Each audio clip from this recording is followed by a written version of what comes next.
Aku Enjang. Kali ini kita akan melakukan podcast bersama mahasiswa berprestasi dari program studi ilmu komunikasi yang baru saja menjuarai ajang perlombaan tapak suci. Boleh dong Kak, perkenalkan? Perkenalkan, nama saya Nova Yulsari dari Prodi Ilmu Komunikasi semester 4. Oke, sebelumnya selamat ya Kak atas prestasinya. Boleh dong diceritain aja langsung nih kepada teman-teman Sobat Visipol tentang kejuaraan yang baru saja Kakak raih. Oh iya, kemarin alhamdulillah dapat juara 1 kelas B putri dewasa dan juga juara 1 seni beregu campuran. Oke.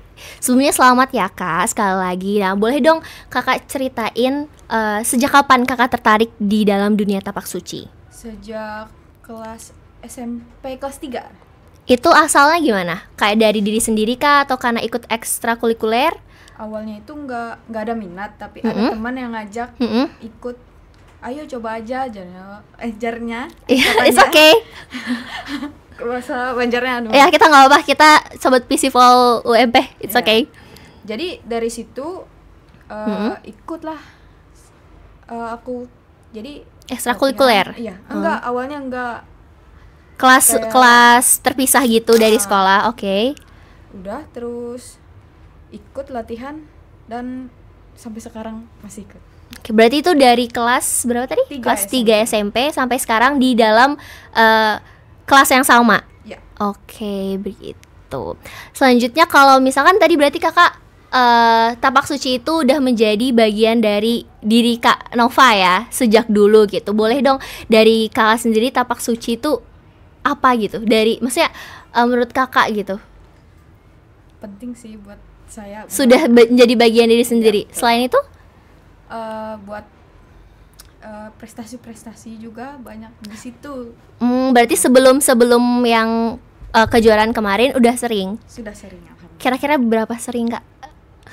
Enggak kayak itu. Oh oke. Selamat ya, keren banget sih Kak Nova. Nah, kalau latihan seberapa sering? Mungkin kalau misalnya selain persiapan buat lomba biasanya seminggu berapa kali atau setiap hari? Kalau kemarin kan main rangkap itu seni sama laga lah kalau bahasa kami gitu. Itu tiap hari. Itu apa Kak bedanya? Itu beda ya? Iya beda. Kalau seni itu jurus aja. Dia menampilkan jurus. Kalau laga itu yang berantemnya. Oh oke. Kalau jurus itu berarti ada sabuk-sabuknya juga ya tapak suci? Kalau jurus iya ada juga sabuknya. Kayak kalau misalnya di karate itu kata? Iya. Oh iya. Itu ada apa aja Kak? Kalau dari tapak suci sendiri? Kalau seni itu kayak dia nama-nama hewan gitu seni. Contohnya? Kayak katak, harimau, merpati. Terus satu kata aja? Iya, satu kata aja, tapi banyak jurusnya gitu. Dalam satu jurus itu kan ada ini namanya satu katak ini. Jadi jurusnya itu banyak di dalam situ. Oke. Berarti kalau yang paling tertinggi sabuknya apa? Sabuk hitam. Berarti kakak dapat sabuk hitam itu setelah berapa lama belajar? Maaf sebelumnya tapi belum sabuk hitam. Oh belum sabuk hitam. Soalnya kalau sabuk hitam itu sudah yang paling atas gitu. Kakak sabuk apa? Biru. Sabuk biru itu perlu berapa sabuk lagi sampai sabuk hitam? Kita sabuk itu ada per tingkatan. Kayak kan yang pertama kuning polos, ada yang istilahnya melati. Itu tuh kayak nomor-nomornya. Melati 1, melati 2, melati 3, melati 4, baru biru. Baru naik. Yeah. Oke. Berarti itu nanti di biru juga ada beberapa melatinya sampai kita naik lagi. Iya, betul. Berapa sabuk sih, Kak? Ada 3. Biru baru hitam. Iya. Oke. Setelah berapa tahun ya berarti? 5 dari 2017 7 tahunan lah. 7 tahun. Oke. Kalau misalnya untuk perlombaan tadi setiap hari? Iya, latihannya setiap hari. Oke. Terus gimana Kak? Kan Kakak juga kuliah kan? Setiap hari itu latihan. Kayak Kakak ngebagi waktunya gimana? Kebetulan jadwal kuliah sama jadwal latihan itu ada yang nggak tabrakan. Jadi enak aja ngatur waktunya. Berarti aman aja ya? Aman aja. Terus boleh dong ceritain mungkin pengalaman-pengalaman yang sebelumnya Kakak nggak expect gitu, ternyata di tapak suci ini Kakak ngerasain gitu. kayak berangkat aja sih. Oh, kesempatan untuk Iya, lomba seperti betul, itu. kesempatan Kalau lomba di di kalau luar. di Palangkaraya sendiri susah nggak sih Kak untuk ini kakak atlet nggak? Ya, Nah, untuk menjadi atlet tapak suci gitu. pastinya susah sih dari awal. Mm-mm. Dari nol itu pasti susah. Dari latihannya, terus proses-prosesnya. Sampai proses terpilih gitu. Iya. Ada banyak ya di Palangkaraya sendiri atlet tapak suci? Ya banyak, Banyak. lumayan. Oke, kemarin kakak ini bertim kah atau Bertim, perwakilan tim juga. dari? Dia itu kayak mewakilin, kan kemarin tandingnya di Kabupaten Pulang Pisau. Pulang Pisau ya. Jadi ngewakilin Palangkaraya, terus ada kabupaten lain juga dari Kapuas, dari Barito Utara, dari Lamandau mungkin. Tuh. Dari Pulang Pisaunya juga ada. Berarti ini antar kabupaten dulu, Enggak, langsung Sekalteng. langsung Sekalteng. Habis itu nanti baru ke nasional apa Iya, sudah? nasional. Nasional. Penyelenggaranya siapa Kak? Kemarin itu dari pihak Pimda, kami bilangnya Pimda, pimpinan daerah Tapak Suci di sana mengadakan kejuaraan itu buat seleksi dan ajang kayak evaluasi buat adik-adik yang lain juga. Itu setiap tahun kah atau bagaimana Ya, ajang bisa. itu? Setiap tahun Setiap selalu tahun. ada. Iya. Ini kakak keberapa? Atau ini pertama kalinya untuk Eh, mengikuti ajang ini yang diadakan oleh Pimda tadi? Sudah sering juga. Oh, sudah sering juga. Kami juga biasanya mengadakan juga di sini Oh, dari Pimda baik. kami. Berarti kakak juga ngajar nggak? Iya. Oh, ngelatih ya, karena sudah atlet, betul. Tuh, ada nggak sih problemnya, struggle-nya gitu, masalahnya untuk gabung sebagai tapak suci? Mungkin orang tua nggak suka karena terlalu tomboy atau kayak gimana? Nggak ada sih dari orang tua, alhamdulillah dukung aja. Dukung aja. Struggle-nya itu paling cuman di tempat latihan. Misalnya kan nggak ada teman cewek nih yang ikut latihan, jadi dipasangin sama cowok gitu tuh kan agak susah gitu. Itu aja. Kalau kuliah aman ya berarti. Alhamdulillah aman. Motivasi Kak Nova ikut tapak suci sampai level kompetisi apa karena udah terbiasa, udah saking lamanya jadi kayak langsung ikut kompetisi atau memang niatnya dari awal pengen kompetisi? Awalnya niatnya cuman ikut aja, tapi dari dorongan pelatih juga katanya kamu ikut aja dicoba katanya. Awalnya dulu nggak berani coba tanding gitu, tapi pas sudah sekali nyoba tanding ketagihan gitu. Oke.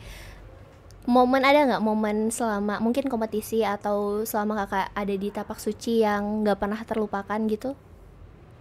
Mungkin terparah kakak pernah cedera Oh pernah. sampai gimana? Sampai di bahu sama lutut. Itu kalau di bahu itu pernah ada ajang apa kemarin itu ya, waktu pelajar ada Popwil namanya kami. Nah di situ bahu ini kan ketendang, jadi kayak lepas lah gitu. Nah terus juga kalau yang di lutut itu ajang kejuaraan dunia juga waktu di Solo, itu di gunting, di bahasa kami itu guntingan. Nah salahnya juga terlalu menahan, jadi dengan guntingan itu tuh bikin cedera. Untuk proses pemulihan supaya Kak Nova tapak suci lagi lama nggak kalau misalnya habis cedera seperti itu? Lumayan sih.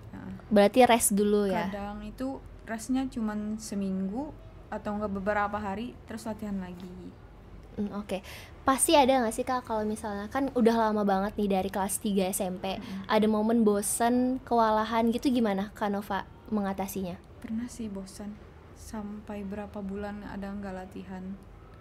Itu waktu pernah nggak kepilih gitu, nggak lolos. Tapi dari dukungan teman juga, dukungan pelatih juga kadang yang bikin semangat lagi. Semangat dari siapa yang paling berpengaruh? Apalagi pas mau kompetisi gitu. Orang tua sih, apalagi ibu. Oke. Ini kan Kak Nova tadi perempuan ya. Kayak makna menurut Kak Nova sebagai perempuan yang aktif di dunia bela diri gimana? Buat Sebagai perempuan. buat jaga diri aja juga sih. Awalnya karena itu kah atau karena memang pengen kompetisi tadi kan dan sekalian karena hobi, kesukaan gitu langsung jadi kayak sekalian ikut kompetisi atau memang niatnya juga sebelumnya lain itu? Awalnya cuman ya ikut-ikutan kan diajak teman ikut nyoba-nyoba. Akhirnya suka dengan latihannya, suka dengan tanding-tandingnya. Jadi Oke. Ada nggak pesan buat teman-teman mahasiswa yang juga punya minat di luar akademik tapi masih ragu untuk menekuninya? Kan Kak Nova nih beda banget kan, ilmu komunikasi, ada nggak sih hubungannya sama tapak suci? nggak ada sih. Oh ya, jadi apa tuh Kak pesannya untuk mahasiswa, teman-teman Sobat Visipol? Mungkin jangan ragu ya kalaunya ada minat gitu dari luar akademik. Jangan takut nyoba gitu. Itu aja sih. Itu aja. Kalau teman-teman di yang kayak aduh aku kayaknya nggak punya waktu deh tapi dia minat gitu, ada nggak masukan khusus gitu buat teman-teman yang sebenarnya mereka tuh mau cuman karena kan Kak Nova juga ada kesibukan kuliah kan. Nah mungkin seperti itu, apakah ada pesan-pesan yang ingin disampaikan? Mungkin lebih ke prioritas sih. Lebih prioritas yang mana. Kalau cuman sekedar ikut-ikutan aja mending gak usah gitu. Lebih baik kuliah gitu.